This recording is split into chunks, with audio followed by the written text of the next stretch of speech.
নবী ইউসুফ ও জুলেখার আসলে কি প্রেম কাহিনী ছিল এ সম্পর্কে পবিত্র কোরআনে কি বলা হয়েছে?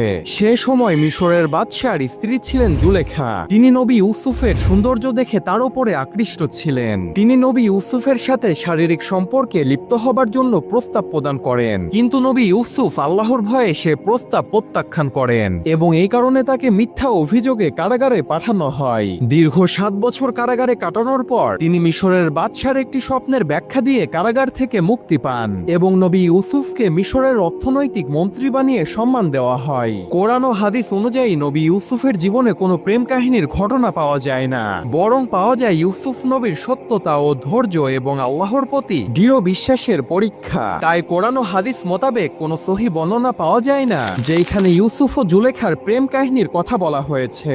আপনাদের কাছে একটি প্রশ্ন করে যাই, বলুন তো ইউসুফ আলাইহিস সালামের পিতার নাম কি ছিল? কমেন্টসে জানাবেন।